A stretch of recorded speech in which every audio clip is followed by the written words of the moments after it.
Welcome to the Sandersonian Institute of Cosmere Studies, where there's always another secret.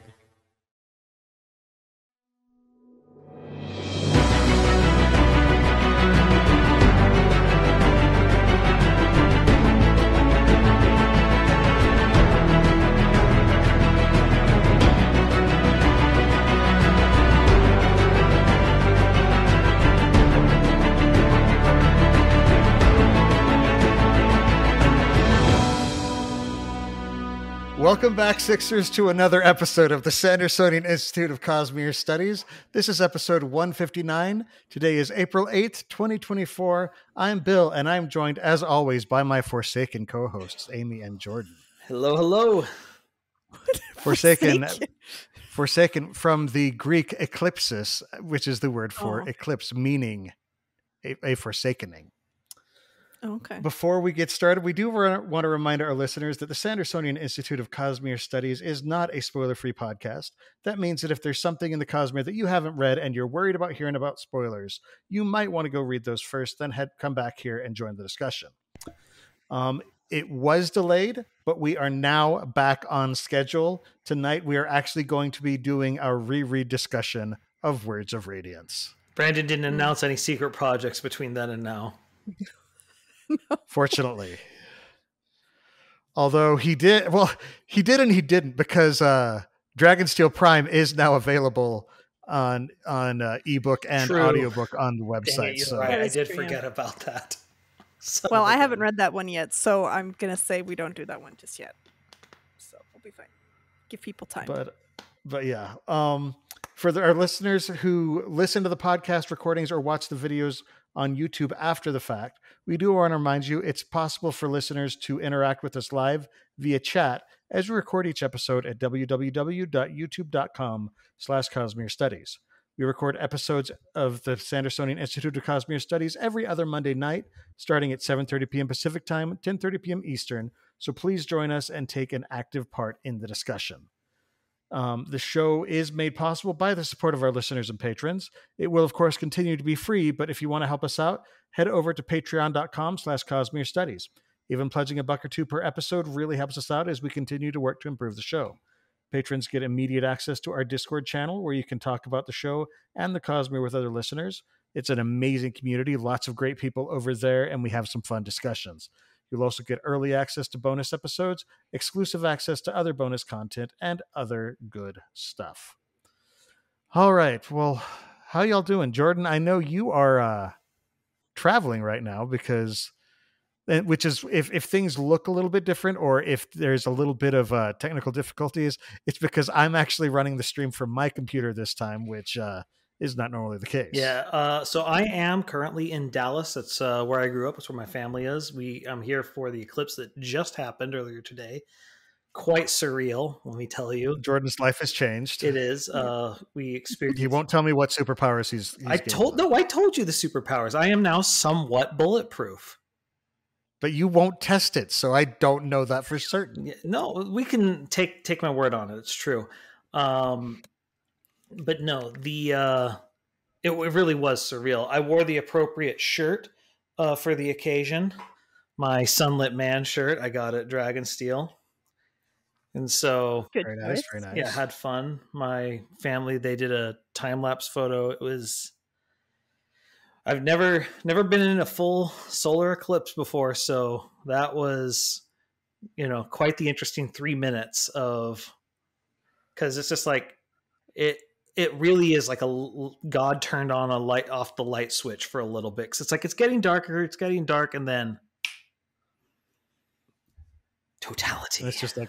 It's just like night or. Yeah. It's like night. Although it's a little different because the wind stops, due to how the sun heats things and creates pressure differences, blah, blah, blah.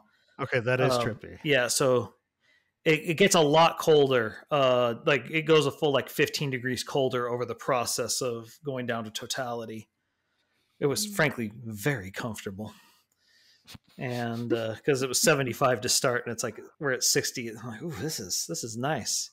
Minus the part where it's like 1:30 in the afternoon and it's night. Dark. Well, that's where you just got to go Alaska. Yeah, and We so have no, it somebody was really cool, and I sent a picture of Totality where I was in the Discord. So if you're not currently a subscriber to our Patreon, you should become one to get access to our Discord, so you can see my picture of Totality. I saw it. It was okay. It was definitely okay. It was very amateur photography. It's better than my non-existent, little slice off of the sun picture that I didn't take. So, That's the thing that's interesting. If you basically, it doesn't do much until you get to like 90% coverage anyway. And so if you were like, I've been in it, it's not that big a deal, and you haven't experienced Totality, you should definitely do it. And my favorite was listening to my local sports station, and they were very unfamiliar with eclipses, and they're just like, so like, do we have to sing the Pledge of Allegiance or something during it? Like, no, you're not. You're very confused. That's not how it goes. They're like, what if the statues outside the arena come to life during the eclipse? Oh man. Well, the most exciting thing I've done in the past few days is I made turkey stock. Ooh. So didn't you do that before? I have done it before. Okay. I remember last time it being very good. Yeah, my sister made a turkey for Easter, and so she was like, hey, does anybody want the carcass? And, as macabre as I am, I was like, yes, I'll take a dead carcass, please. I want to put it in soup. And so I bought a whole bunch of vegetables and herbs and stuff and made chicken stock, turkey stock. And I also had like the bones from a rotisserie chicken that I had. And then while I was at the store, they had turkey tails for sale. And I was just like, oh, those can go in the stock too. Turkey tails. Anyway. All right. So, announcements. How is the monetization push going? We are now up to 962 followers. Remember, the goal is to get to 1,000, and we are at 3,192 viewing hours. The goal there is to get to 4,000 so that we can get to that sweet, sweet ad revenue. So if you'd like to help us out, please keep watching the streams. Yep. All right. I just realized, did we have a Cosmere Thing of the Week? Well, I did. I definitely didn't. No, I think we mentioned it, and then we were trying to help you make sure. Yeah, we were trying to get stuff figured out. So, tune in 2 weeks for our next Cosmere Thing of the Week. It's one of those weeks. We're traveling. It's spring break. We're on vacation. Life is tough. Look, the sun went out where I was. I can't expect me to do anything.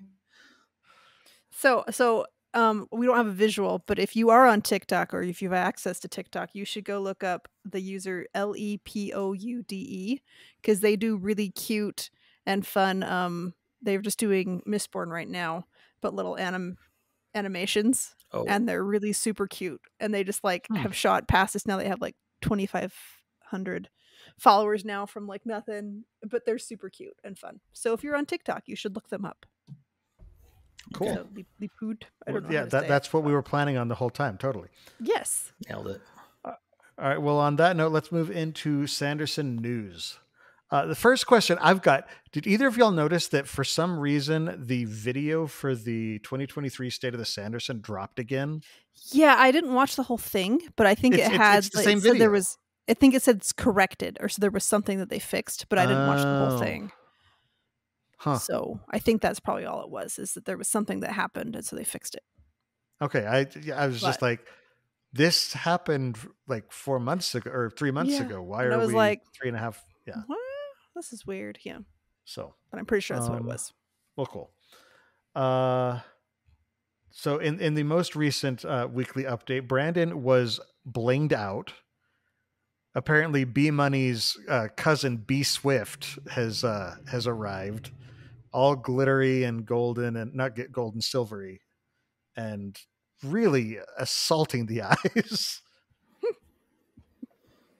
But it's because the Words of Radiance Leatherbound crowdfund has closed, and of course it was amazing.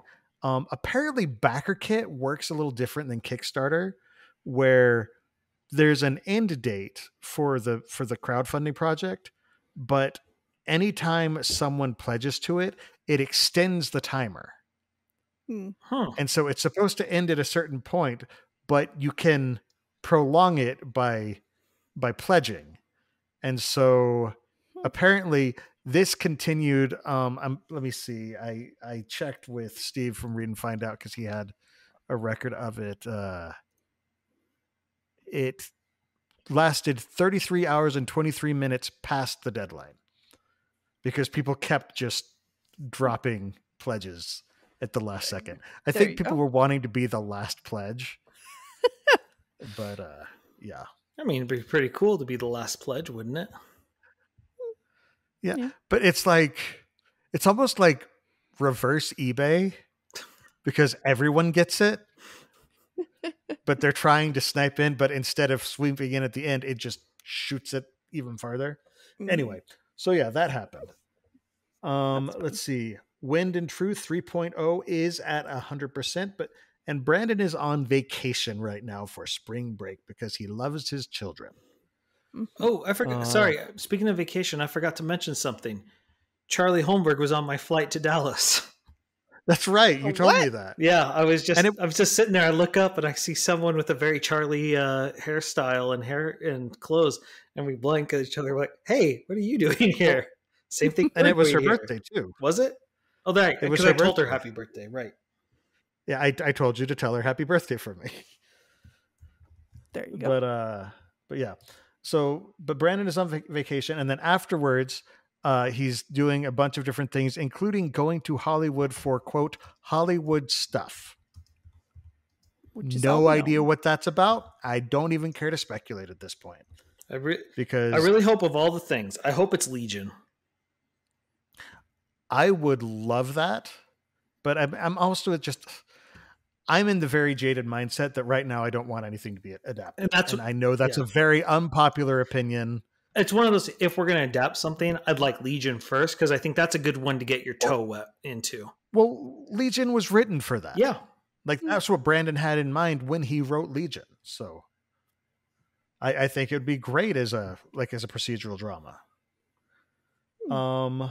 Let's see. Skyward Legacy, as of a week ago, was at 72%, but hopefully at this point is done on his thing. And he's hoping to now be making progress on Wind and Truth 4.0. Yep. So, let's see. Dragonsteel, we mentioned this earlier, but Dragonsteel Prime is now available on, I think it's on the Dragonsteel store, but I'm not sure. Yeah, I think it's just free on there. Yeah, you for free. It's in ebook and I think you said audiobook format as well. I don't remember for sure. Like I think it's just an MP4 file or something, but I'm not positive about that. That's what I heard on the video. If not, don't come for me. Let's see. They extended applications to be a volunteer at Dragonsteel this year. At the Dragonsteel convention, not at Dragonsteel the company. And they also extended exhibitor applications. I don't know how long those were extended. He just said they've been extended. So I don't know exactly what that means. And then the last thing is, if y'all are familiar with David Farland, also known as Dave Wolverton, he was an author. He's the one who taught the class that Brandon now teaches at BYU while Brandon was a student.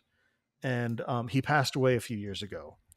And his estate is now putting together a short story collection. I believe Brandon has one in there as well. And the proceeds for that will go back, will back his fund to help starting writers. And that is launching tomorrow, so April 9th, 2024. We have a link in the show notes to that as well if you want to check that out. So definitely worth checking out. A very good cause. I checked the Dragonsteel Books website, and the audiobook is there, and it is by Michael Kramer and Kate Redding. Nice. That's what I thought. So and, And it's so this for- is and they this have is MP3 Dragon. and M4B as well Yeah. for the file format. So this is for those who aren't aware of what Dragonsteel is. Dragonsteel was the name of Brandon's master's thesis at BYU. And it's largely been cannibalized into various Cosmere works, but it was kind of the beginning of the Cosmere. It was, it takes place on Yolin. A lot of things have been pulled from it. For example, I believe Bridge 4 was originally Yeah, it in mentions this, that Bridge so- 4 is in there, and there's a whole Yeah. bunch of characters from it, and then we know Hoyd is in there Yeah. too. So like Way of Kings Prime, this is not canon, but it is a Sanderson curiosity. And again, the ebook and the audiobook are available for free on the website. People who could have pledged to the crowdfunder, the Backer Kick crowdfunder, to get hard copies of this. But of course that's passed again. Yeah. So, all right. Well, let's move into the main discussion. All right. Yes. How are y'all feeling about this reread? I need to schedule my time better is what gets me, because I procrastinated and kept being busy, and then I was kicking myself because I had to read some chapter summaries. I had to kick it up to 1.7 speed in order to get to everything being done. And then I had to slow down at certain points, but I'll be honest, I got up to 2.0 speed and was listening to the regular clip. I only slowed down for the duel, and I still didn't make it. Oh, wow. Okay, then I'm the only one who finished it. I feel good about myself. Yeah, good job. Good job, Jordan is the good one of us. Yes. I'm definitely going to suggest that for a title. But no, a lot of stuff stood out to me that didn't stand out before. So last time I read this, I definitely wasn't as focused on Shallan's background chapters, because it's sort of like, yes, I know everything sucked, blah, blah, blah. But with some Word of Brandon stuff, it put things into new light, especially with the very popular theory that her mother is Chanarach. Yep, I am more solid than ever on that. Well, so something that's interesting. Let's see, I had it somewhere.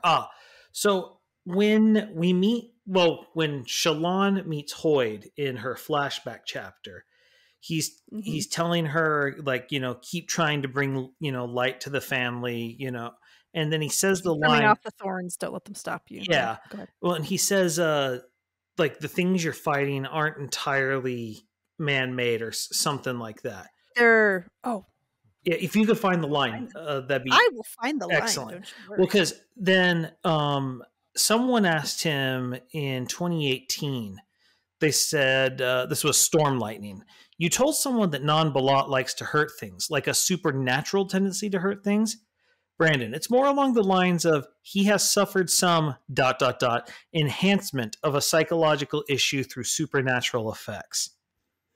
Well, Chanarach is the herald of the Dustbringers, but the specific Vorin virtues that they hold up for her are where was that? It was bravery and obedience.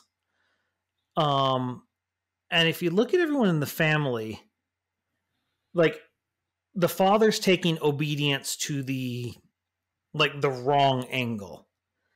And the way the heralds are, the way the other heralds are to their, to their traits, qualities. Yeah, and we're seeing nothing of bravery, like, from all of them. They're all back down and cower. And so the theory that I sort of started putzing around in my brain, and I don't think it's 100% complete. I think there's someone else could put a better bow on this. But I feel like her death somehow transferred her madness to the house or something like that. Because when Helloran doesn't seem to suffer from it. Because he's perfectly brave and, going out there and doing stuff. And so I feel like maybe the area is almost in some way cursed with the Herald madness and causing everyone to go a little crazy. Because like we don't see any signs from Shallan's memories that her father was, you know, this monster before her mother died. Like we see no warning signs whatsoever. So the things you fight aren't completely natural. Yes, that's something like that. Mm-hmm. And so I don't know. It started making me think that maybe something about Chanarach's death, if she is her mother, that something about that like transferred it to the area. Again, it's not a perfect theory. There's something missing to it, I'm sure. I feel like there's a very good possibility that there is something going on, especially with Whit's comment that it's not completely natural, but I also feel like there's just a lot of trauma. And I mean, their mother dies and their dad kills their mother, as far as most kids know. And keeping that secret clearly drove him insane. Yeah, because he's got the trauma of seeing it happen, knowing Shallan was the one who did it, knowing why it happened, and then he's having to take the blame himself, and it builds and builds and drives him nuts. But Brandon has said there is something beyond that. Yeah, but I mean, I feel like they would have trauma naturally too. Yeah, the other theory that I've seen out there, because the other thing that's interesting is that we know the Skybreakers were taking a great interest in their house. Mm-hmm. And so the other theory that's out there is maybe there's something on the Devar estates, like maybe Ba Otto Mishram or something is hidden there. I don't know. I suddenly started thinking like there's something going on here more than I realized. Well, I mean, there's the whole thing where Shallan's always seeing like the light where the sword is supposedly at, except it's not really. So is the sword in that box or is it not in that box? Well, I mean, he put it in there, but then it immediately disappeared. It was her. Yeah. It was her spren blade. It's her spren blade. So, but I'm just it's like. Testament. Yeah. So I wonder if there's something else in that area too, but I don't know. But it's probably just all in her head. Yeah, I think that's purely in her head. On a similar note, talking about the heralds, I was noticing with Nail's interactions with Lift, she talks about how he's sort of detached and robotic and emotionless and like almost and you know what it made me think of is Vyre. So that was something I want to talk about. This book made me realize the themes of people giving up their pain run a lot deeper through this series than I originally realized. And you know, we're still figuring out what exactly is going on with the Herald's madness. Yeah, and like, we don't but have with the way that Nail was behaving, there's a part of me that almost wonders: did he give up his pain? Yeah, I don't think within his case he did, because that would mean consorting with Odium. But I do think, which he is doing now. Yeah, but even still, he gets clarity whenever people swear oaths, which that's not what causes Vyre's clarity. It's because she just physically shuts him off from Odium with the tower light. But the theme of it is because if you look at it, we see Kaladin, you know, in the first book and several other books, sort of trying to give up his pain by just sort of giving in to the wretch, as he calls it. We see, obviously, we see it with Moash. With Dalinar, he delved into drink and the thrill in order to push away his pain. With Nail, you were talking about he's clearly doing that just so he doesn't have to feel the guilt.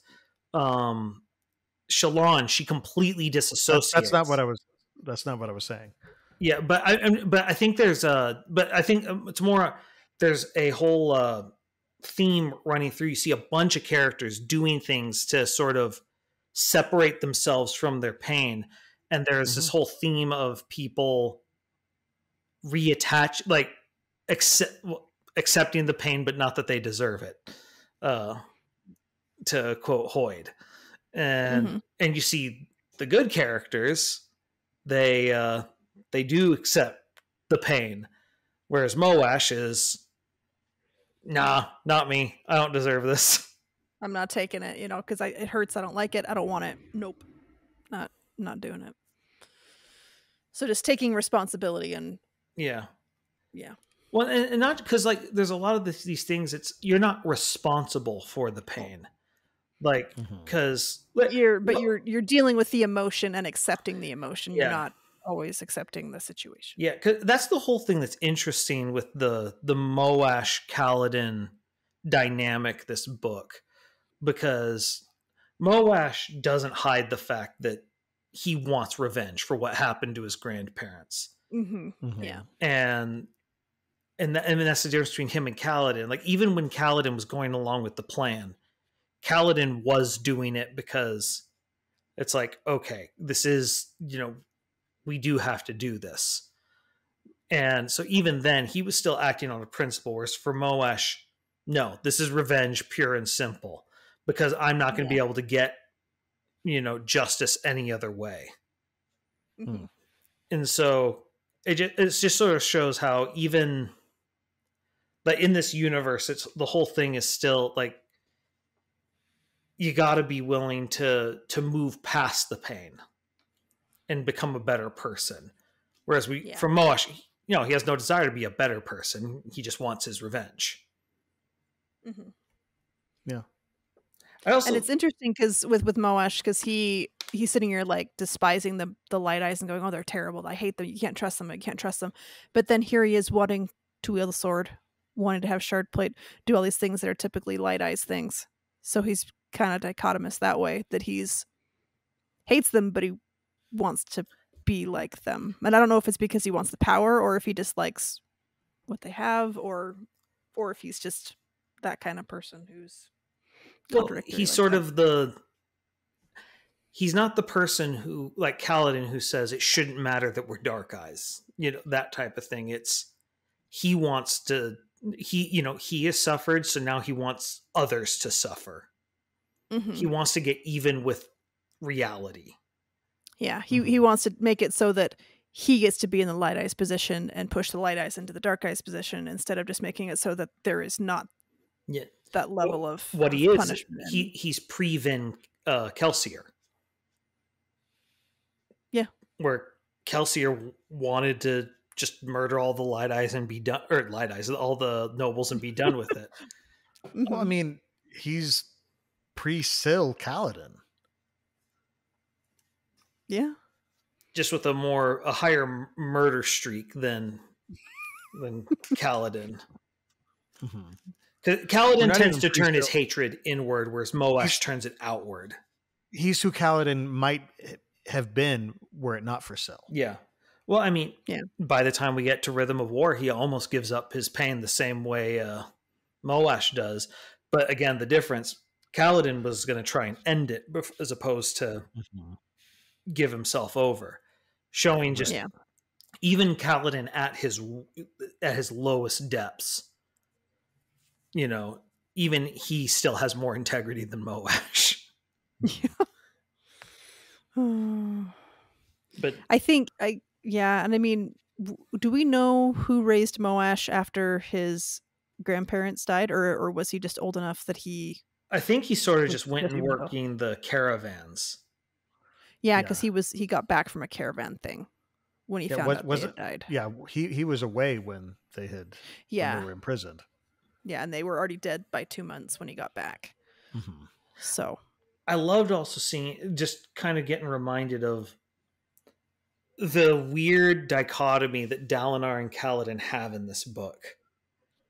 Where Dalinar's trying to deal with the Light Eye situation, but at the same time he has Kaladin over here who is expressly like just bypassing all the chain of commands and doing all sorts of lip like and everything. It's one of these, I mean, he simultaneously he calls them out at one point. Like he's just like, "Do you even obey orders anymore?"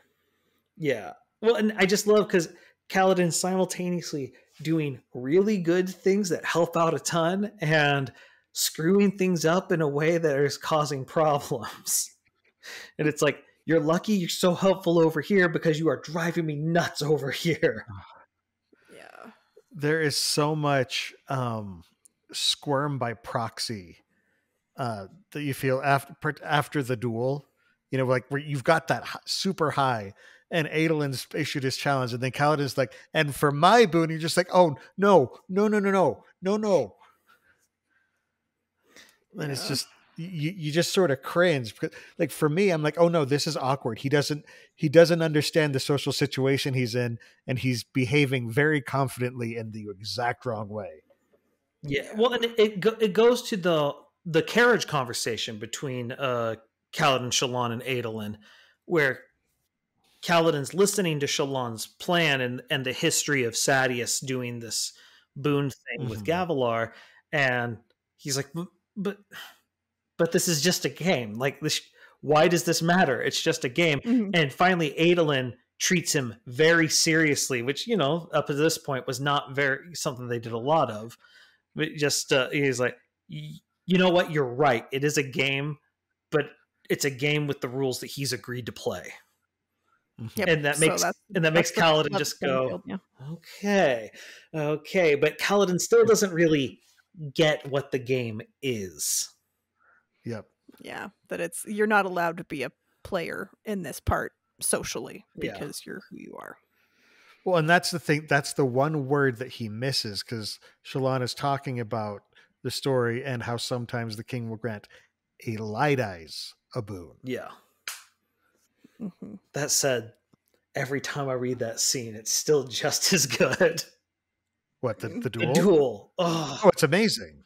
It's so freaking good. Someone should do an episode on that. I think what? Huh? Yeah, I don't know. Some really good podcast sometimes should have done an episode on it. I don't know. Anyway, no, it's such a good scene, and like it's always interesting going back after the fact, because there are certain things that you didn't realize. There's context that we never even knew we were missing. Like some things, you know that you're missing context. For example, why did Renarin freeze up? And why did, like, because we didn't know about the screaming that you hear. Until Kaladin like catches the blade and he hears the screaming, and the guy he's fighting hears the screaming, like Relis. Yep. And breaks him. Okay, that was something I didn't appreciate, like the first couple reads, was the fact that Kaladin, without Shard Plate, was holding off the guy who's the former dueling champion, and he keeps trying to go in to get to Adolin, and he keeps annoying him into, nuh-uh, stay here, nuh-uh, you gotta fight me. And so it's like, well, and that's the thing, is like he's picking them off one by one. You know, first there's the one that's going after Renar, and he takes him out so that he can go, because Adolin is up against 3. Then he, peels, and it's just one at a time. Yeah. Yep. Well, and I love the fact that Yakimov betrays him, and it's the whole thing of, like, Adolin finds out who his real friends are. I also find it very earlier, but yeah. I also find it very interesting that Yakimov is the last one to stand. Because you're sitting here thinking Yakimov is just sort of the side boss that you got to get out of the way before you can face the dueling champion. But Yakimov is the one that he, ends up having to do very, very personally. Yeah, well, and I love the way, because it's not a curb stomp battle. It's this, they're just winging it by the seat of their pants. It's a battle for survival. Yeah, rolling in crazy. Well, and I love that we see everyone's respect of everyone else, like, going up throughout this battle, because you're seeing, Kaladin has not thought much of Adolin because he doesn't know anything about dueling. In the 2 duels he sees, Adolin just, one's just a brutal beatdown. The other, he's hiding his ability. yeah, and Kaladin gets to actually see, because Adolin says, "I can take two." Kaladin's like, "Okay," and then Okay, dude. Kaladin's just holding off Relis and getting to see Adolin. He's like, "Holy crap, 2v1 is fair." And at the same time, man. Adolin's just like, "Holy crap, he is in the arena with me." He's not dead. And Kaladin's just winging it, because he's over here like, "Oh crap, no Stormlight. Use this guy's helm." Well, the other thing is that, Adolin is sitting here, and then he sees his little brother come in without shard plate and face off against a shard bearer, and he's thinking, "Oh boy, my little brother is toast." And this guy, who he has not thought much of, comes in armed with only a spear. Mm-hmm. And a whole lot of gumption.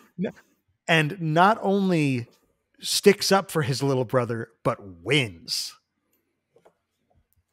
Yeah, well, just and that first moment of them back to back. What are you doing here, Bridge Boy? Playing the part of the dead fools. Yeah, well, join the party. But this is the thing. This is a guy that he has not thought much of. He doesn't trust him. He's said several times, "I don't trust him. He doesn't act right." But then he sticks up for his little brother, and he's like, "All right, we're tight. We're good. Everything is forgotten. Back to back. Let's do this." Mm-hmm. And it's just that battle forged friendship that comes up. Yeah, trauma bond. And I do love that, like, Shallan thinks for a second about going in there, and then she's like, "Nope, okay, well, I can still send Pattern in there to go cause chaos." Which is very Lightweaver thing to do, just be like, "Well, we're just going to be the sneaky way of causing problems." Yeah. Mm-hmm. Well, and then the other thing that I love is I love all the little hints here and there that Brandon leads. Like, we see the fact that Yakimov will betray him early on by the fact he won't even be seen with him. Mm-hmm. Mm-hmm. And then, and the way that the sort of smarmy way, he's like, "Oh, good. I'm glad that's out of the way." And he's just like, "Dude, you just betrayed me and you don't even care." Yeah. Well, and then another one that was just sort of, I never caught in the initial reading that Dalinar had bonded that shard blade. But then I don't know where it's like, "Oh, he's sick and off on his own. Oh, we're sending Amaram to go study this thing." And it's just, and then when he finally exposes Amaram, and what I love is Amaram, like, it wasn't like Amaram was just this arrogant person who was like dumb and didn't cover his tracks. Like, he did cover his tracks. Like, Dalinar did an investigation. It's like, I have 17 people witnessing this. Like, what am I supposed to do here? Yeah.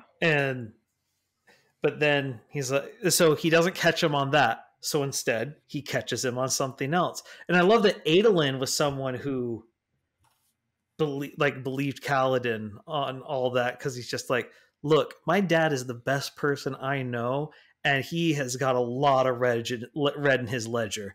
Whereas Amaram is squeaky clean. I don't trust that." It's like he's too perfect, just a little too much. Well, and that, again, for Kaladin, that's a big thing, because nobody else has listened to him regarding Amaram. Mm-hmm. Everyone else has been like, "What are you talking about? This guy's amazing. Look great. how cool he is." And Adolin is kind of the first person to actually listen to him and be like, or at least who's a Light Eyes, to actually listen to him and be like, "No, there's something wrong with that guy." Oh, that was something else. Okay, I have a theory now. So Amaram has a collection of flutes.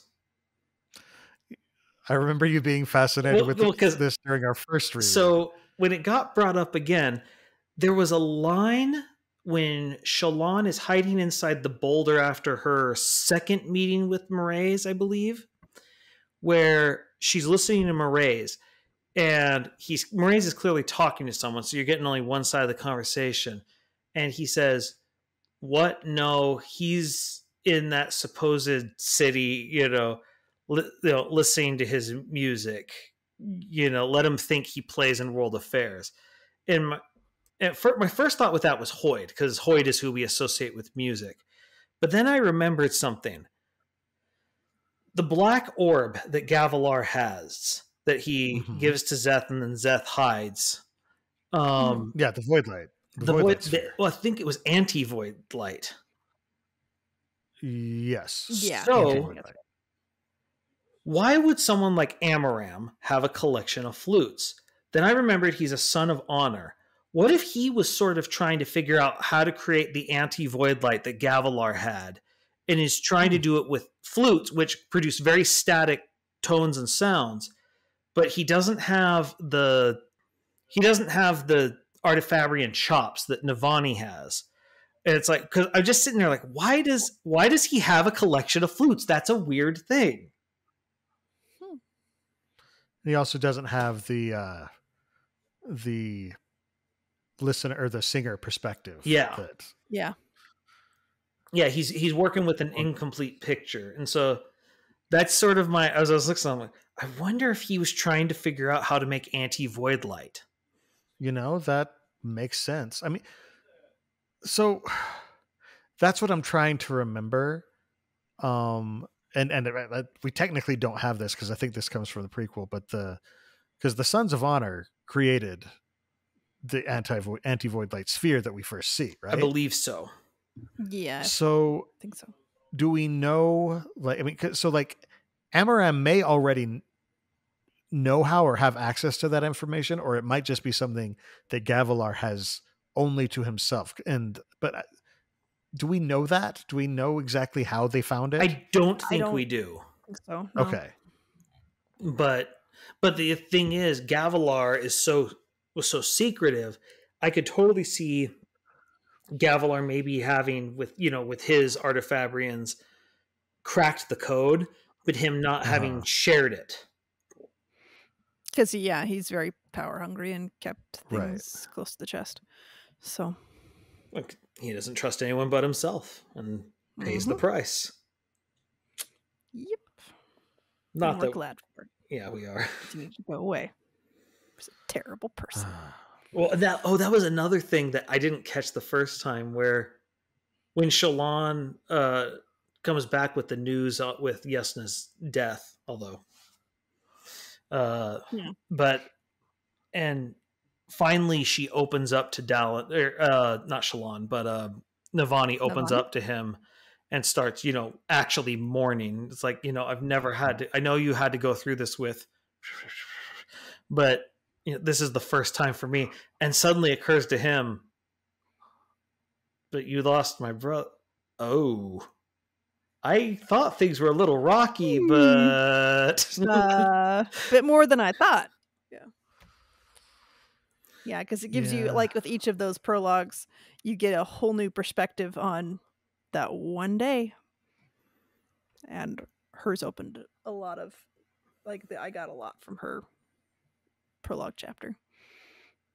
But that's in... I love the scene where she finally starts doting on Shallan after they get out of the... Yeah, because it's the mom instinct and the, oh, you poor thing, and I've been so focused on my stuff, and you were here, you're not to blame for that, and I need to do something. And it's not just that, though, because Shallan has mommy issues. Understandably so. Yes.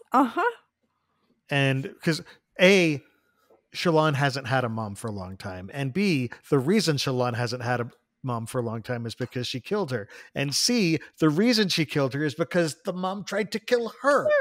And she only has patchy memories of most of this because of the trauma. And so for a maternal figure to hug her and say, "Let me take care of you," that's enormous. Yeah, it's like the thing that she doesn't feel like she's had. Yeah. And it's just... Well, and the other thing that's really cool about it is she wants to get involved in her research, and Shallan's worried that she's going to take it over. And she's like, what do you need? Let me do this. And she's like, wait, and she's like, I'm not taking this over, child. This is, and we see again, Navani has that logistical genius where She isn't. her skill is managing. Like, she is a very smart artifact, and we see this in Rhythm of War. But her true genius is her ability to manage people and groups of people at large scale, which is a very rare talent indeed. And I dare say it's actually more rare than her artifabrian skills.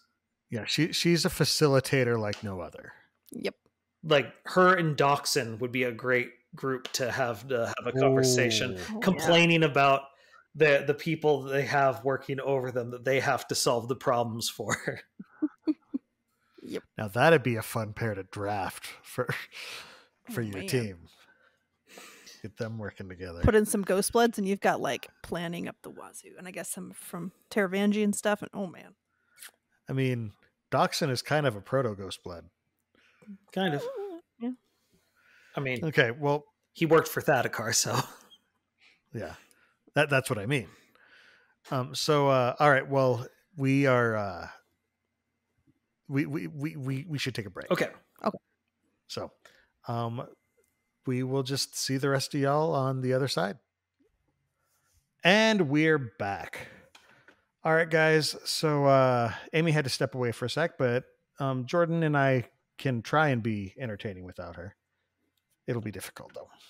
I don't know what you're talking about. We're very entertaining people. So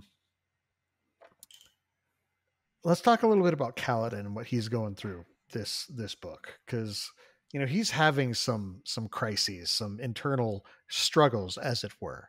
Yeah, to the point it killed Syl. Yeah, it's interesting. The Stormfather in this book, because this is before he bonds Dalinar, he's so petty. It's very interesting to see him, because a lot of times you hear him speak and you hear that, particularly when you've got Michael Kramer's voice behind it, you hear like this deep, wise, all-knowing being, but he's very childish when he talks to Kaladin. Well, he's not currently bonded to a human, so he has a very Spren-like view of things. That's a very good point. I actually hadn't really even thought about it that way. And so, like, very similar to how the shards themselves become very one-sided because they are a single virtue untempered by other virtues. The Stormfather is a splinter of a shard.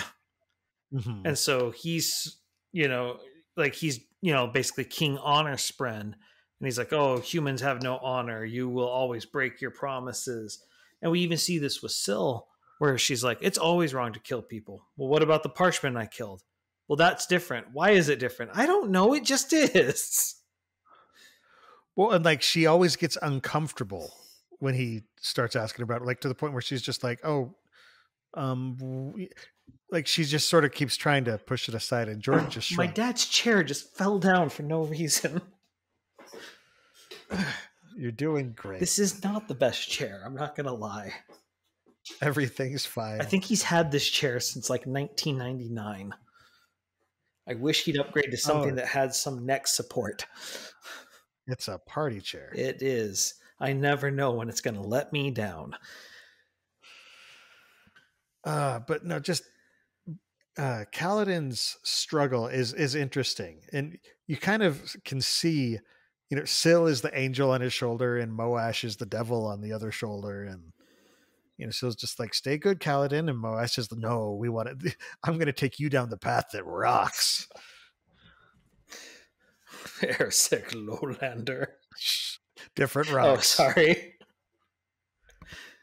But no, but that's the whole point of bonding a Spren. We see that with Pattern, where he talks about how this is worth the risk of you killing me because of all the knowledge we'll gain. And for the record, seeing Pattern trying to parse between figures of speech and actualize and sarcasm and how much he likes them. And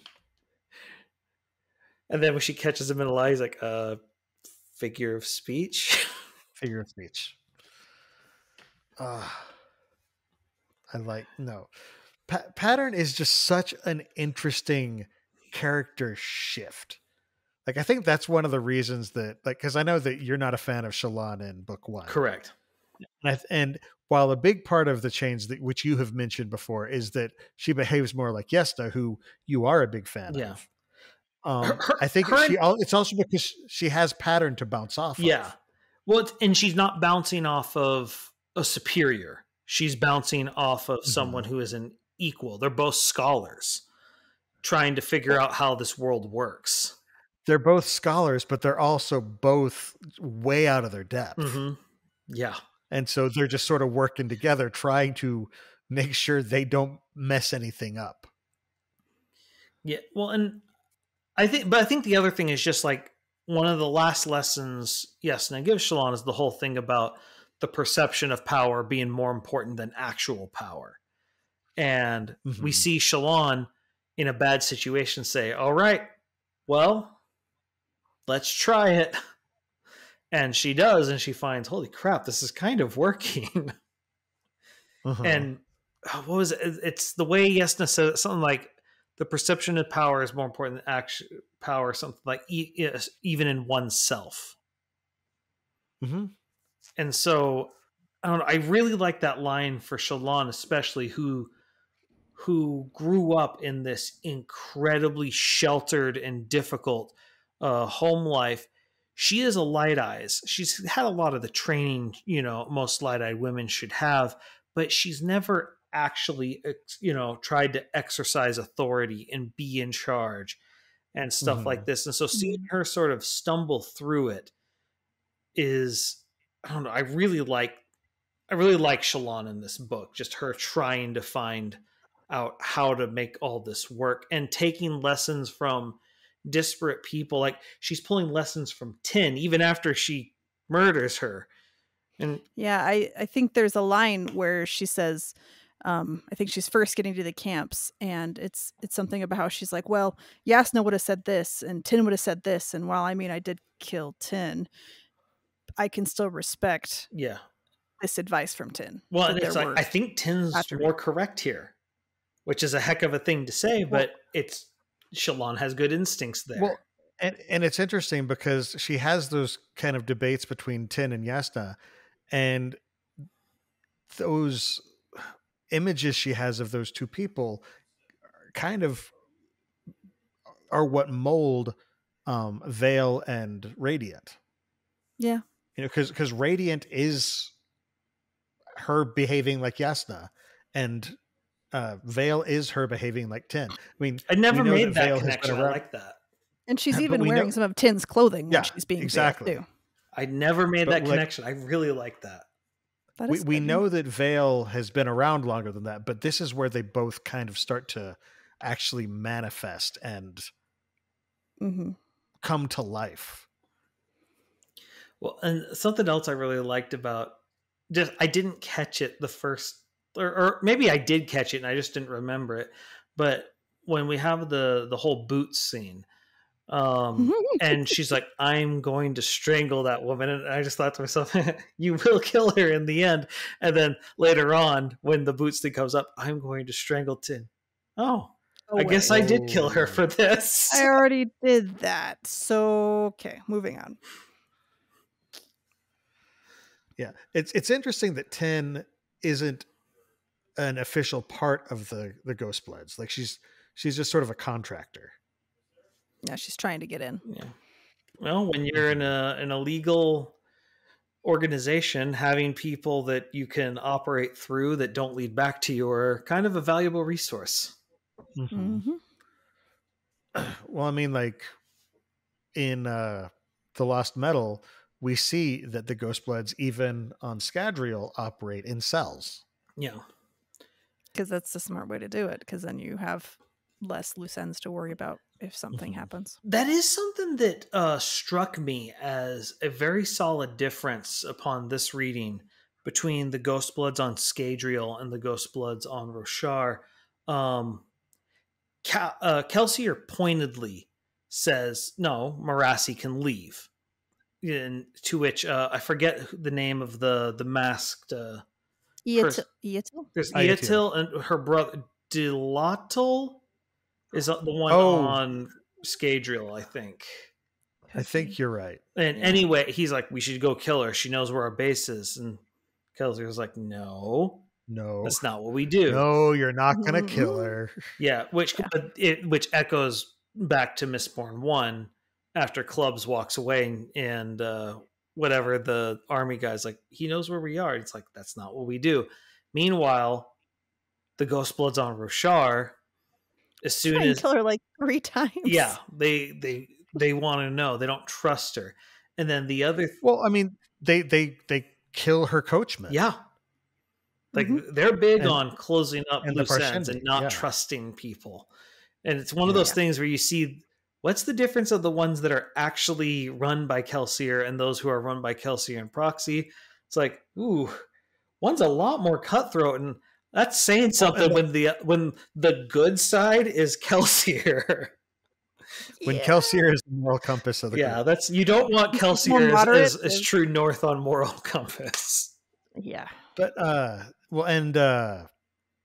he even mentions it at some point. He's like, yeah, things are going like I kind of need to rein in the people over on Roshar. Well, like they're off doing who knows what. Well, and that's the other thing that's interesting is they have a real survival of the fittest thing going on the Rosharan Ghostblood side. Like they're constantly like when they find out she killed 10, they're like, "Ha! She thought she was the hunter, but she was the prey." And everything is this hunter prey dichotomy, and it's like that's not what Kelsier teaches. Yeah. Kelsier is all about standing up for the weak and defending them, and like maybe as for long his as own his definition. His definition of weak, because there's probably some nobles that would be sort of weak, but he doesn't want to defend them right off the bat. No, but like for them, it's survival of the fittest. For him, it's just survive. Yeah, yeah. And it's one of those things. It was just one of those. It was an interesting thing having gone through Strangely Lost Metal, which I wasn't thinking too much about through this. It was just sort of, oh yeah, we're really starting to paint the differences here, because these are not things Kelsier would not approve of, just killing people because they happen to take someone to a meeting. Yeah. Kelsier has some standards. Yeah.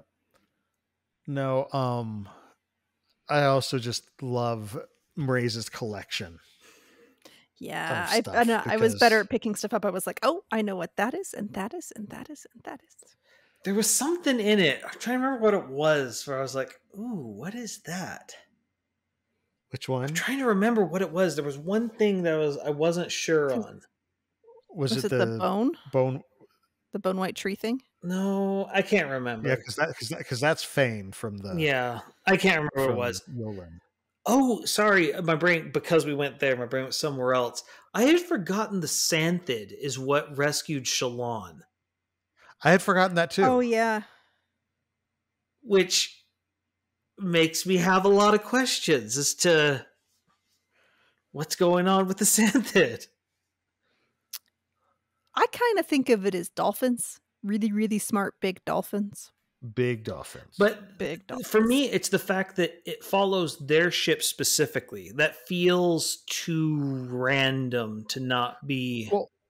Well, they follow ships occasionally. Well, they do, but they're also great shells, and we know that there's like Spren stuff going on with great shells because that's the only way they're able to actually survive. And she sees it when she goes under. That they have Spren all about them. And she has but what I'm saying though is that the only reason that great shells are able to survive at the scale they reach is there's something different going on. They have Spren that bond them. Yeah, and so I'm wondering if it's similar to Rashadium on some level. To a degree, I would say yes. And I'm wondering because one of the things I love the constant jokes about Kaladin not trusting horses. And then we know Rashadium are smarter than those still. And Rashadium bond, I think it's Music Spren? Oh shoot, I don't even remember. I did find the list of Maurice's the stuff. Oh, you did find it. Good. Yeah. Do you want me to say it now, or do you want to wait a minute? Of course. Yeah. Okay. So I'll just it's a quote. So there's also some shells that Shallan vaguely recognized that tusk was probably from White Spine, and that eye socket that looked frighteningly similar to the structure of a Santhid skull. This is chapter 43. Other curiosities baffled her: a vial of pale sand, a couple of thick hairpins, a lock of golden hair, that branch of a tree that with writing on it she couldn't read, a silver knife, an odd flower preserved in some kind of solution. And then that chunk of pale pink crystal looked like it might be some kind of gemstone, but why was it so delicate? Bits of it flaked That's off in its ether. case, as if it simply settling it down and almost crushed it. Yeah, that's definitely So- amberite. It was I just remember it was the writing that's on the. I'm like, ooh, I wonder what's up with the writing on that. Remind me, what was that again? That was Can you on. repeat It that, sounded Amy? like it was on the Fane. Amy, can you repeat it? The branch of a tree with writing on it she couldn't read. Okay. So I'm seeing what Reddit is saying, what they all are. So there's the branch of a tree. Is that the same the Fane tree, or is that something else? It doesn't. This particular one does not list where the tree comes from. Oh, and No, I mean, but like, how is it described? Is it described as white? That is literally what it said. Okay, I it's read just the a branch. quote. Okay, Yeah. I think that might be. So an somebody is additional- saying, somebody telling Dwar 5 years ago, it's like the theory I heard is that the branch with writing is actually a Decor monk's bone. Oh, that would make a lot of sense. Right. Because So- they're shifted into the to have to create patterns. Hmm. Yeah. Yeah, and to access the door. And then other people, I think, are suggesting the Fane theory, but I mean, she doesn't say what color. And someone else is like, "Ooh," and the hairpins might actually be hemalurgic spikes. Yeah, and that was my but that's first not guess confirmed. too. No, the other thing. So I found music spren are what we think Rashadium are bonded to, because when Gallant, that's Dalinar's, right? Yes. Mhm. Yeah, Sureblood is yeah. Adelin's. That's right. Which rest in peace. But Sureblood. when they go to the cognitive realm in Rhythm of War, and he's like trailing a spren as he moves, and there's like those I look don't like remember music. It's Shallan talks about it, how it's like it looks like music spren. So my current theory on the Santhid, and this is just there's no evidence whatsoever, just a gut instinct that whatever they bond, I think it might provide some level of foresight, similar to Hoyd, where it lets them know where they need to be, but not necessarily why, which would explain why they follow ships. They have some sort of innate, a little too smart for an animal instinct on it. Mhm. But that's just my guess. Yeah, I could see that. The other thing I didn't catch the first time was the brief glimpse we get of Axes the Collector, and he talks about how he's trying to find captivity spren, but he can never seem to Right. find it. But then when Kaladin is in prison, he sees a weird spren that, what was it, like looks like cords that like bind or something like this. I do remember seeing that. Yeah. And I thought, oh, that's good, and it would make sense why Axes can't see them, because no matter what happens, he's never truly captured. Yeah, he doesn't feel captured, whereas Kaladin does. Mhm. Yeah. Which, I don't know, it was one of those things like, oh man, I missed that. I like that. That's interesting. Yeah, that's interesting. So back to what we were talking about with the way that Shallan has kind of evolved and is, kind of showing as different people. I do find it interesting the way that she interacts with Adolin, because she is very, very confident around him.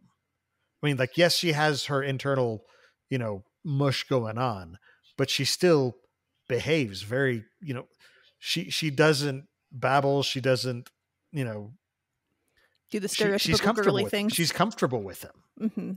And I think it's that when she first meets him, she has like a moment where she's like, "Oh my goodness, that was the stupidest thing ever to say. Why didn't I say something smarter?"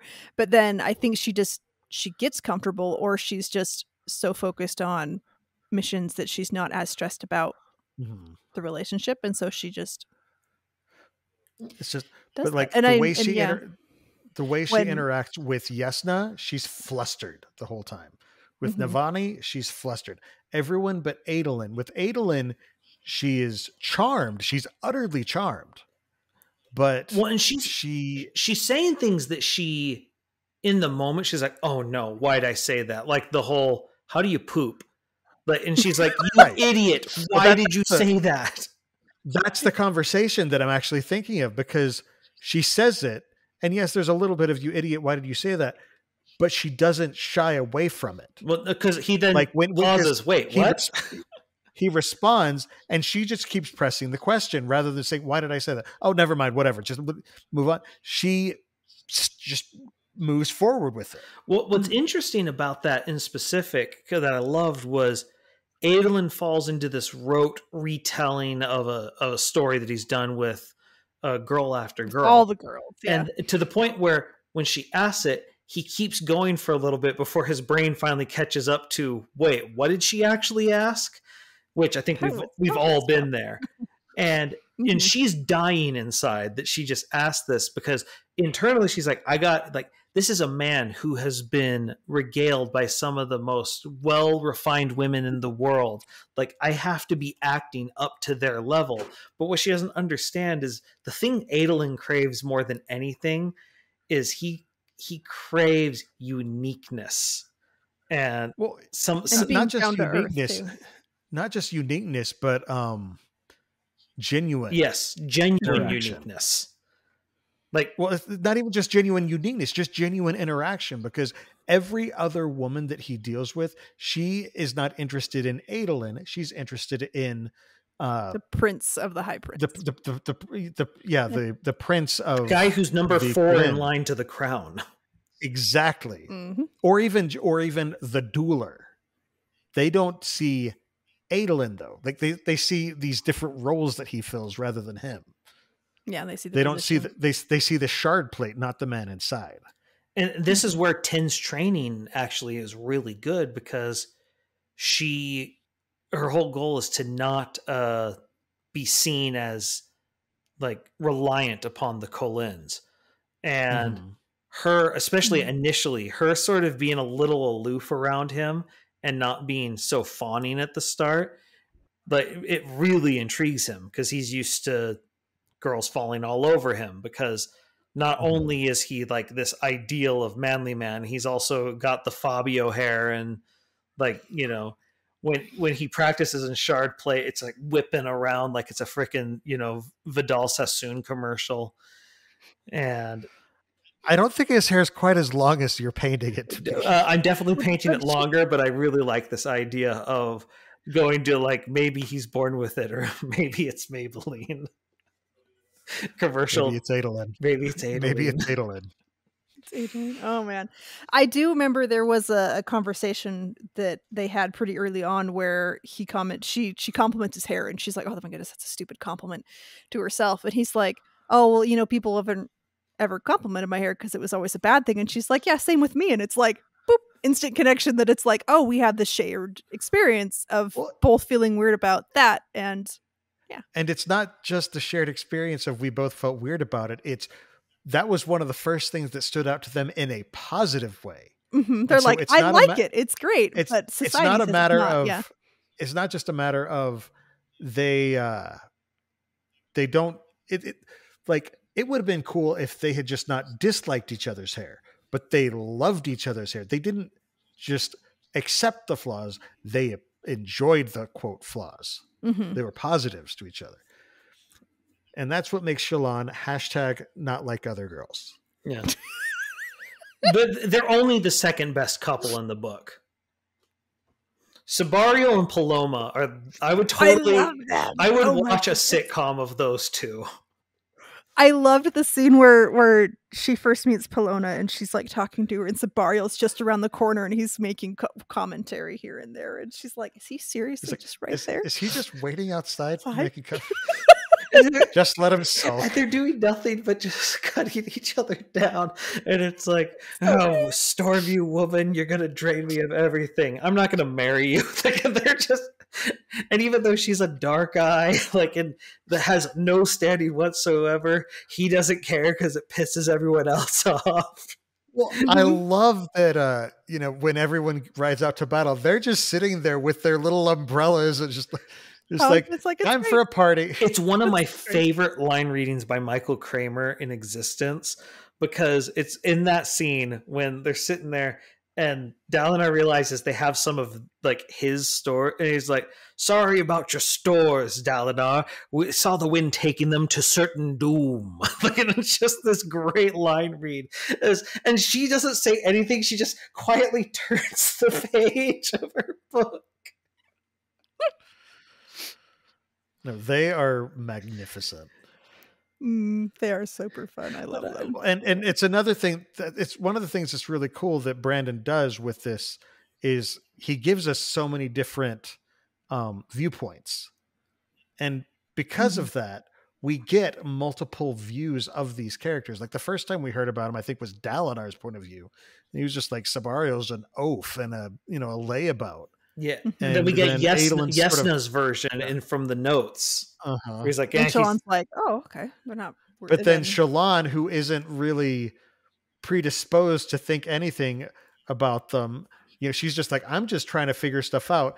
He seems like the wild card, and right now I need a wild card. He was the only neutral party that existed. Yeah, everybody else wanted to use her in some way, and he's just watching the party, and she's like, "That's where I need to be, because then I have freedom and I'm not getting influenced by everything else." Well, and he's shrewd enough to play along. Yeah. Well, it's one of the it's a great scene because it's one of the scenes that really shows her synthesis between Shallan between Yesna and Tin's lessons.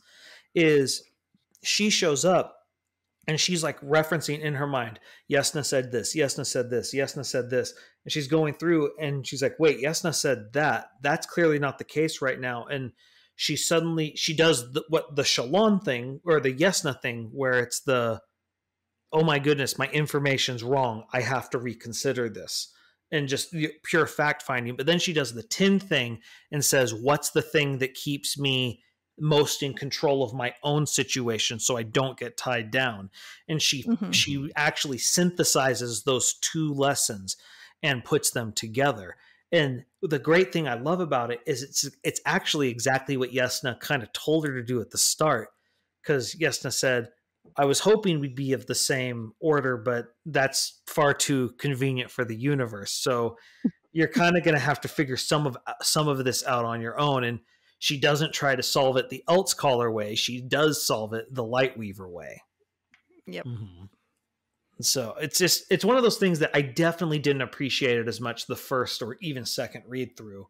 But looking at it now, it's like, oh yeah, she really is trying to combine these two approaches. But she does a lot of growth in this book. Yeah, Shallan definitely, like, this is a good book to be Shallan's book. Yeah. You know how there's one for each of the orders. This is a good one for Shallan to be the representative character of. Well, especially with the early on with her pictures, getting them to, like, getting these dangerous men to act more towards their better natures. And oh yes, like with Vatha, just like Bluth and Bluth especially, because we've already met Bluth because we met him in Way of Kings as the guy guard, and we see he's kind of a reprobate, and people don't go into the slaving business because things are going great. Yeah, she even correctly guessed Tvlakov is in pretty dire straits because again, people don't go into slaving just for the heck of it. Yeah, and so it really does give us our first look into Lightweavers as bringing out the better parts of people. I mean, again, we didn't even know it at the time, but Tien did the same thing for Kaladin. He didn't draw pictures, but he still brought out the best sides of Kaladin. Yeah. Well, we have that thing when Kaladin starts going through the weeping again. He talks about how the weeping was always the worst time for him, indicating he does have some sort of seasonal depression. That Tien used to be what got him through it. Now he doesn't have Tien, and he lost Syl. And it'll be very interesting to see if and how this aspect of light weaving shows itself through Vatha and Gaz. Yeah, because we haven't seen them doing too much in the later books yet. I mean, like, so far, I think we've only seen them as squires, or have? Yeah, we've seen them as squires. They've been squires. But did Vatha bond his own? I don't know if he bonded his own, but he did definitely do a little bit of light weaving. Oh yeah, no, I knew that we had seen them as squires. I think by book 4, Vatha has bonded one, but I can't remember if I'm making that up or not. Yeah, I don't remember for sure. Okay, this was another thing I forgot how much acting Pattern does in this book by recreating sounds. Yeah, he does a good job. He does so many distractions. He like distracts Tin. He distracts. Who else? Well, he goes a couple different people. He goes and Vatha was considering killing her, and like he's like on his back, being like, "Leave her alone" or something like that. Well, and then he calls all the men to come help when she kills Tin too, and so like he's a very helpful little spren. But no, there was one more thing that going into the next book, seeing Kaladin versus Szeth, and how absolutely unhinged Szeth is, and how freaked out Taravangian is when he sees Szeth and sees that he is barely holding on to his sanity. Yep. And he's like, "You just," he's like, go kill. Yeah, definitely. Must be an honor blade. Has to be that. Definitely go kill Dalinar. Be far away from here, please. Be so far away from here, please. Oh, please do not be here. I don't want you here. It's not good. Yeah. And just, I don't know. I think it's at this point, even by the end of Rhythm of War, Szeth feels more like a spren than a human. I mean, he's died. Yeah. He's been driven crazy. Got his soul stapled back to him. He's got lots of issues. Has a poor guy. And so and we're gonna see it's gonna be his background or backstory scenes this next book too. Yep. So it's gonna be even sadder. Yep, we've seen one of them. Well, what I'm really interested in is seeing what a high spren actually is, because of all the spren, I still don't understand what it is a high spren is supposed to be. Like, I understand what honor spren are supposed to represent, cultivation spren. Like, you go down all the others, I understand what they're supposed to represent. I don't understand what high spren are. Stars? I don't know, but they're star spren, so I don't know. Yeah. So, I'm not sure. So it's interesting. I was looking up gravity spren. And apparently, I haven't found the word of Brandon just yet, but apparently gravity spren make up the armor of Skybreakers. Which would make sense, but just from the idea of they follow laws, and nothing represents sort of natural law better than gravity. Yeah. Although Syl insists that it's just an agreement between friends. Yeah. Yeah, gravitation spread. Which, as a physicist, offended me deeply.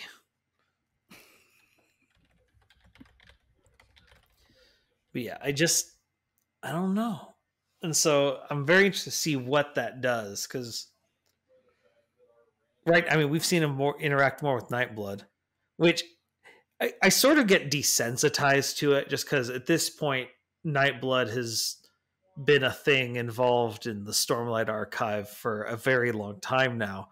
But I forgot how cool that whole "do you want to destroy some evil today" when it comes out. It's just like, especially just because in the moment, because it is the first true crossover moment in the Cosmere. And that is why when I don't like it when people are saying the reading order, it's like, okay, whatever you do, you've got to read Warbreaker before Words of Radiance. I'm just like, don't say it that way. It's so much better when they don't know something's coming. And so it's like, I'll give them a reading order. I'll say, just read in this order. But if you link Warbreaker and Words of Radiance, it's just like, no. Then you're looking for it, and there's so many more hints from Vasher, what is his name in here again? Zale. That all the color things that he keeps saying, like there's so many color things in idioms and whatever that he's saying, and then there's even like his little interlude scene where if you know who he is, it is so much more obvious that you're like, he's used to someone talking to him. And it's Nightblood. There haven't been voices for years. And it's like, oh, like now it feels so. The thing, because when that happened the first time, my first thought was, oh, he used to be a Radiant, because I assumed it was a Spren, which in a way kind of is. Yeah. Because and I think the first thing that came to my mind was Ruin. Not like I didn't think it was Ruin, but just. That was the first connection that my mind drew. I don't know that I caught it when I read it the first time, and like the second time I knew who he was, and so I. But like this one stood out to me more. But Jordan, you probably remember the first time I read this part. Yeah, I remember the thud. Yes, your room was across the hall from mine, and I'm just I was just reading, and I just went and Jordan, like I just hear a quiet or sort of a hesitant. Everything okay? Coming from your mom. It's just like, things are happening, Jordan. Things. And it's like, man, spoilers, dude. But, oh gosh. Fortunately, our friend Brett was around, and Brett doesn't care about spoilers at all. He and I went to drove to the grocery store. And I was just like, okay, are you sure you don't care about spoilers? She was like, please tell me. And so I said, okay, here's what happened. And I described the scene. And he was just like, oh. So, yeah. No, just Nightblood's appearance. Like when you have... Because that's one thing that I'm so glad that we got into the Cosmere as early as we did, just because... There's no expectations. There have been so many expectations built up. If you're new to the Cosmere, do not go on Reddit. Yeah. Period. Like, don't even go on and say, oh, I can avoid spoilers. Because yes, they have great spoiler tags up there. Don't do it. Yeah. Not and like even once. And it's funny. There's so many TikTok videos and whatever that people will comment and be like, I am so glad. Thank you for saying spoilers for this or spoilers for that. Like, because apparently there's a lot of videos where people will just spit out stuff that is a big spoiler. And I've tried to be pretty good about it, but I haven't done too many spoilery things. But no, we've earlier on, before we started just blatantly saying we are not spoiler free, we had a couple of listeners who called us out, and rightly so, I think. Yeah, it's hard not to do it when you're talking about the whole thing. Well, we were trying to balance to like just walk the line, and it's not a line that really can be walked well. No, well, especially because, especially in the flow of a conversation, it's so easy to forget. Oh wait, this might be a thing. With this thing, yeah. And so you just sit there like, what do I even do for this? No, I have, I've had friends in the past who are like, they know I'm reading something for the first time, and I was like, please don't spoil it. They say, okay, well, have you gotten to the part where this guy dies? I'm just like, that's Really? a spoiler right there. No. Well, No, I still remember there was a show I was watching, and Oh no. there were two characters, and a friend was like, I was just talking to a friend about, like, I just mentioned that I'd been watching the show. She's like, isn't it crazy how, like, first they don't know each other, then they're dating, then they're married, then they're dead. And I was just like, what did you just do? You just spoiled like 6 seasons worth of development for these characters. That's where you preface. What season are you in? What is the latest thing that happened? Okay. It is my favorite. It's It's one of my favorite, like, you know how whenever you're walking down a hallway and you try to move out of someone's way and you both move the same direction a couple times? It's one of my favorite things when Brandon comes out with a new book with me and Bill being in the same house. And it's like, how far are you? And we both do that thing where it's like, how do I answer this question in a way where one of us isn't spoiled? There's a scene from the show Friends where Rachel and Joey both know a secret, and they're sort of thinking the other person might know the secret. They don't realize that they both know it. It's just like, do you know something? Do you know something? I actually have that sound saved. You don't know. I have that saved on our TikTok account to use it for something Stormlight related or whatever, just because I'm like, it's going to work well for this. I don't know exactly how I'm going to use it yet. I don't know when. I just know at some point. It'll come in handy. You don't know. He's like, I know about that. You know. Amy's storing it in her TikTok mind. Yes, we'll put it. Don't worry. I figure out something out. Her TikTok lockbox. Yes, it's in there. It's good. No, I have collection folder thingies in my TikTok account, so I can save them per title and topic. Nice. So, yep. Oh boy. Well, we have been talking a while, so we should probably start wrapping some stuff up. So, yeah, if there's something you want to make sure we get to. It was weird. I think I was in a really strange mood, but the Rissyn interlude, she got on my nerves.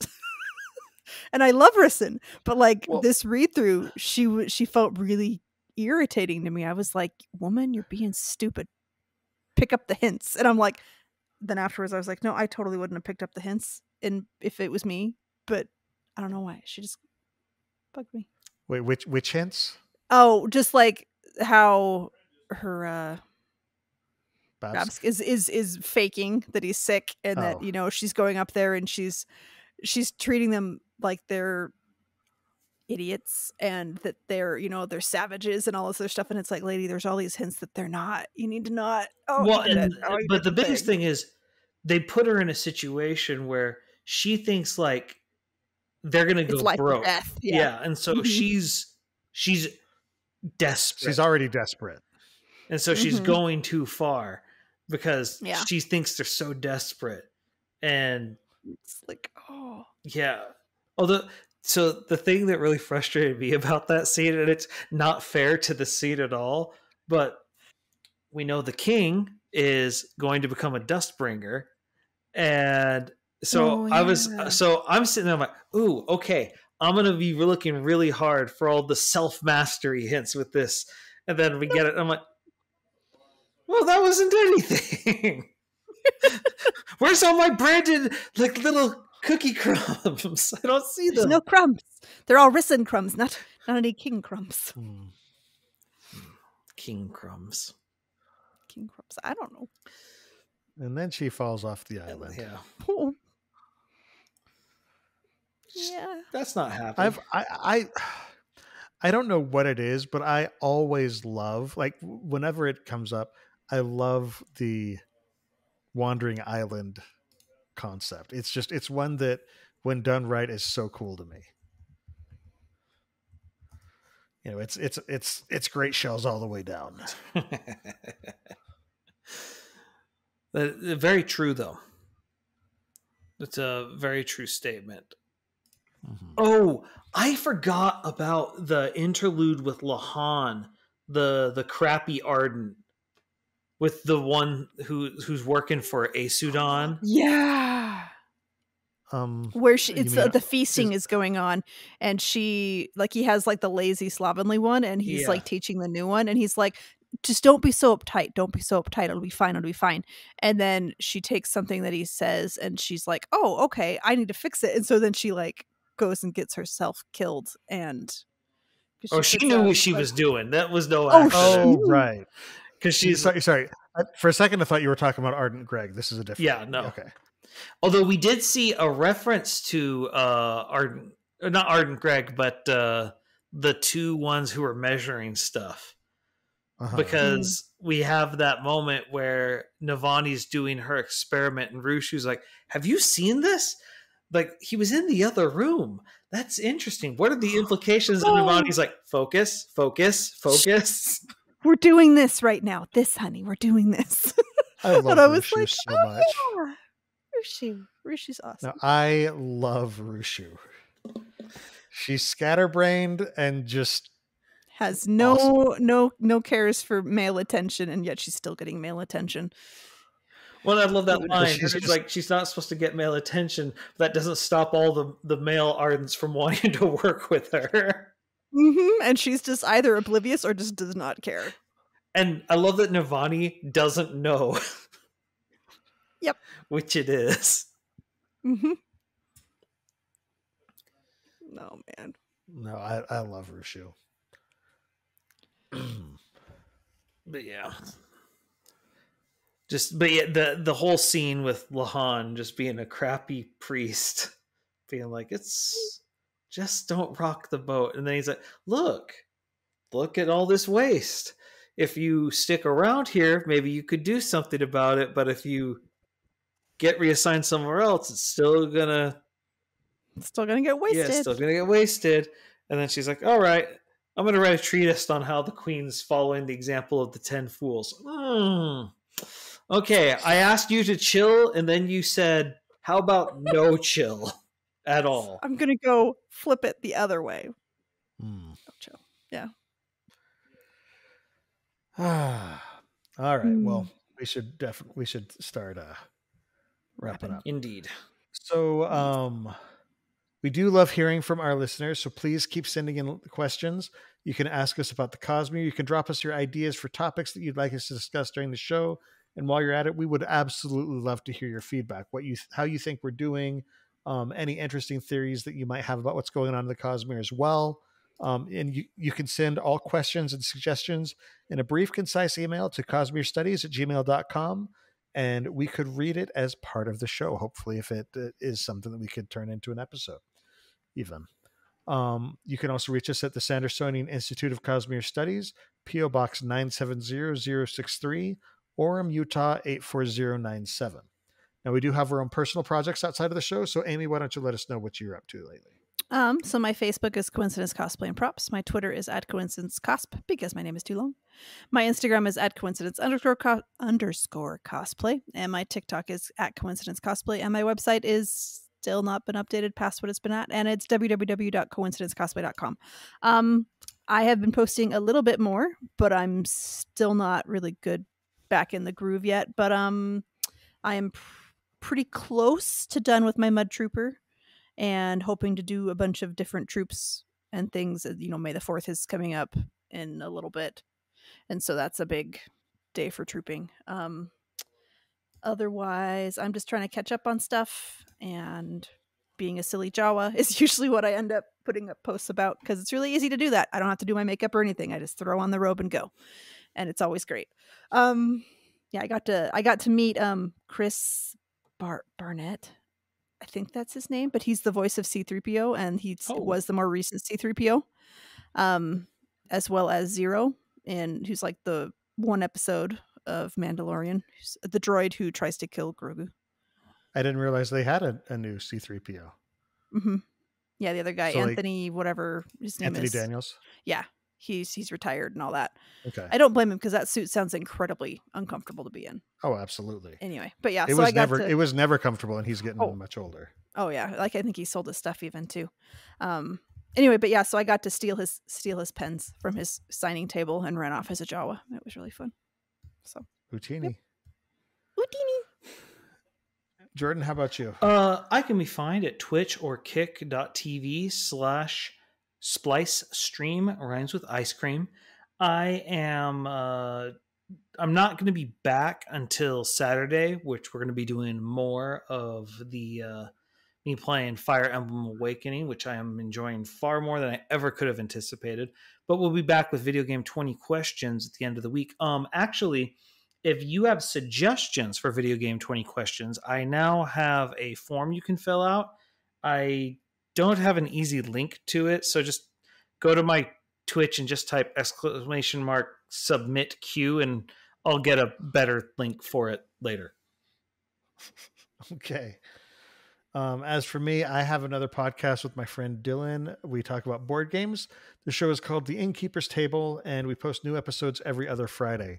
Our most recent episode was a top 3 list where we each listed our top 3 pirate-themed games. Yar. Yar. So, for those of you who want to support the Sandersonian Institute of Cosmere Studies, but you can't become a patron just yet, we'd love it if you would let your friends know about the show. Don't forget to subscribe to the podcast and to like and subscribe over on youtube.com/Cosmere Studies.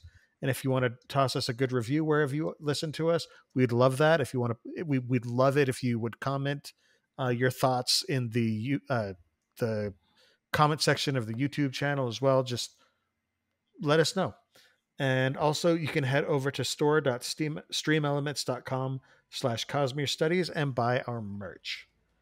All right, guys, final thoughts. It's a good, big, giant, awesome book. This is definitely an example of one of Brandon's books that just gets better each and every read. Yeah,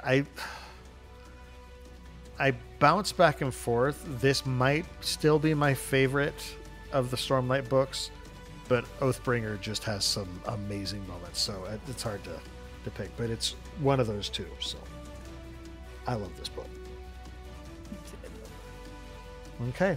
Well, in addition to the live episodes of the show that stream on youtube.com/Cosmere Studies every 2 weeks on Monday nights at 7:30 p.m. Pacific Time, 10:30 p.m. Eastern, listeners can find our videos on YouTube or audio versions of the podcast on Apple Podcasts, Spotify, and just about any other service that carries podcasts by searching for Cosmere Studies. You can also follow us on Twitter, Instagram, TikTok, and Facebook under the profile at Cosmere Studies. For our next episode, our Stormlight reread continues, but fortunately it's not as big of a marathon because we are going to be discussing Edge Dancer. So make sure to join us when we stream it live in 2 weeks on Monday, April 22nd, 2024 at 7:30 p.m. Pacific Time, 10:30 p.m. Eastern at www.youtube.com/Cosmere Studies. Until then, on behalf of Amy, Jordan, and myself, thanks for listening, and remember, There's There's always another secret. secret.